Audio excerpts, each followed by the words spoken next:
$161.92. No vendor payments. That left us with an ending balance of $805,217.80. Next, the nutrition financial report for November. Beginning balance was $230,570.98. Total receipts of $79,420.29. Vendor payments totaled $557,144.79, with an ending balance of $252,846.48. SPLOS and debt service. Beginning balance $2,476,842.99. Total receipts $118,040.20. No payments. Ending balance $2,594,883.19. Any questions on those?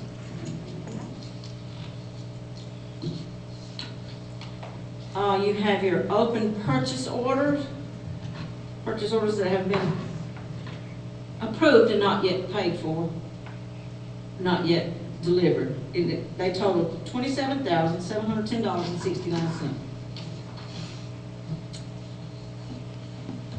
On your DE 396, as of the end of November, we are 41.66% through the year. Total expenses spent as of the end of November, $4,629,148.69. Any questions on that? Okay, and the last is you have your expenditure detail report for November. Are there any questions on that? Okay, thank you. Thank you, Ms. Wall. Next, we have our attendance report. Looking at the attendance report for the month of November, we have a total of 133 days.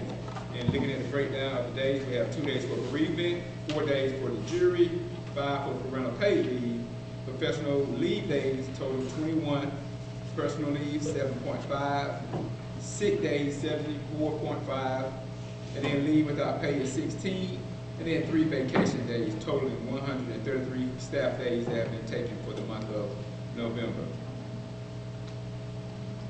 Next, we have for the information only report, our GOSA. I shared this with you all previously, but what I want to do is make sure that we have a comparison so we can know where we were in 2024 as to 2025, because what the governor offers of student achievement, they take the calculation of the 2 years and they do an average of the 2 years, and the 2 years must be above 67.5. And with each school having an average above 67.5, we have no school that's on the promise list in which the governor says they come in and do some improvement based on specific academics or area of focus. And we have no school that meets that criteria based on the state accountability system. So very glad of the work that our principals are doing and the teachers are doing in our schools to ensure that our students are receiving a high quality education through the instruction that they receive daily. Ms. Jones alluded to it earlier about having a data wall. Each principal in the newsletter focus on the instructional pieces. So the improvement goals center around those accountability measures that align with our strategic plan, align with our cognitive report, as well as what we expect in our charter as far as the charter school system. So hats off to our school leaders and the work that we do as far as our teachers. Moving on to our policy. Justin Pauley sent the December policy alert, and with that policy alert, it says there are no policy implications. There is some information that's written just for knowledge information, and you all know that the local charter performance framework, they're gonna put it before the General Assembly and have some conversation about those strategies.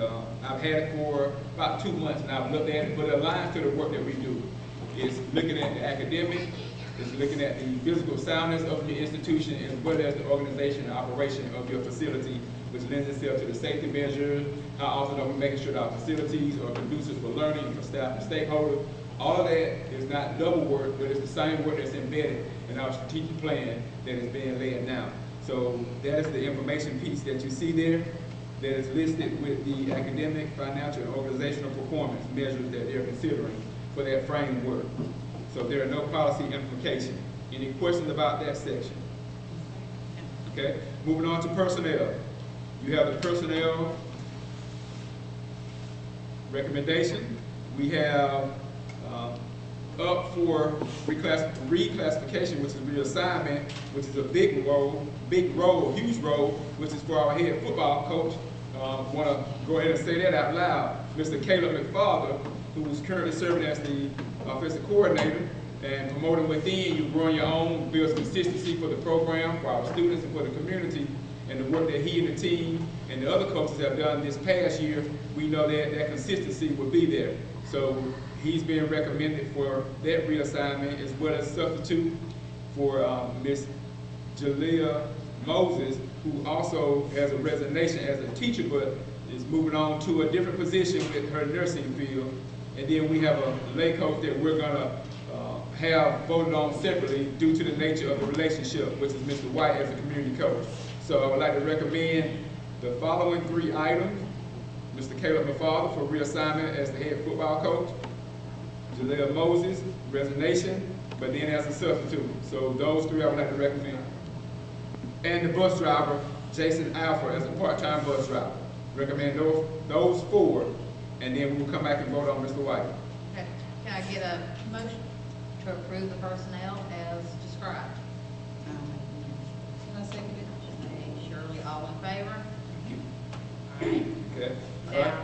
Now I would like to recommend Mr. Jacoby White as a community lay coach. All right, can I get a recommendation on that? I'll motion. Tatiana, second. Second it. Shirley, all in favor? Yeah, and Schneider. I mean, Ms. White refuses. 301. Okay. Yes. Okay. You okay with that? Yes. Okay. Real quick, just he came. That's his family right there. We're gonna have later on. We're gonna have a immediate thing. Obviously, you guys need to approve it first and everything like that. But he's here tonight. I just want to give a little bit about who Coach McFarland is. We were so blessed to get him in this year, coming in and under the circumstances that we had. He stepped right in, and it was amazing to watch how he just carried on. He won't claim credit for any of the wins or the success. He's given that all to Coach Nash. That kind of shows you his character, but he ran the team a lot this year. He is a committed educator and a highly experienced coach with over a decade experience developing young athletes all over Southwest Georgia. He's a graduate of Randolph Clay High School in 2014. He went on to earn his associates in science and education at Andrew College. He's a Bachelor of Science in middle grades education from Georgia Southwestern, and he has his master's in instruction and curriculum from Grand Canyon University. He spent the last 11 years coaching varsity football programs at Randolph Clay, Miller County, Pelham. Most recently, he served as our offensive coordinator, as Mr. Hadley said, during this past season. But beyond football, he's also served 3 seasons coaching track and field and 3 seasons mentoring middle school athletes as well. He lives in Edison, Georgia with his wife of 6 years, Caitlin, welcome to the family, as the head coach's wife, and their 2 young children, James and Lily. Glad to have you, Coach. Yes. Thank y'all. I'm going to yield the floor to see if Coach McFarland has something that he would like to say. Yeah. I just want to thank all of you for being so supportive this football season. The entire team and the coaching staff went through a lot of adversity, but Coach Nash did so much to lay the groundwork for our football team. And when Coach Gorman says that those wins are credited to him, they absolutely are. I'm blessed to be able to come in, not to feel like we have to change anything, but to build on what Coach Nash did and the hard work that our young men put in through this past season to reach their goal to make the playoffs. We're very proud of that, and we're even more proud of how our young men carried themselves this season, and that's what we want to build on, and that's what we plan to do. Thank y'all so much. And if I stand corrected, it's my understanding that you have about 50 to 60 kids that are coming out for football now, right? That's what they're saying. If we're doing our job, I don't know if the numbers will stay there if we're working as hard as we should, but they right now, that's what they're saying, and we got some guys that are coming out working hard. We've been very proud of them. All right, thank you, Coach. Thank you. All right. Next item up is our board 2026 meeting date. This is for the 2026 year, based on the board meeting dates. It's from January to January of the next year, so you'll see that January 12th of 2027. I recommend this here unless there's any questions or any concern about these dates. You see we have 4 dates in which we have to have it on the 3rd Tuesday based on either GSBA or a conference that conflicts with that Tuesday. All right, can I get a motion to approve? Tatiana, second. All in favor? All right. Next item up is from the Casita Chattahoochee Library Board. Ms. Charlotte Richard, who's our pre-K teacher, is being recommended. She's replacing Andrew Thomas on the library board, but she'll be representing Chattahoochee County School System in that role. And it requires for our board to approve her to serve as the representative for Chattahoochee County School. Can I get a motion to approve? Approve. Shirley, second. I'll second. Tatiana, all in favor? All right. Okay. All right, so we have, anybody sign up for public participation? No.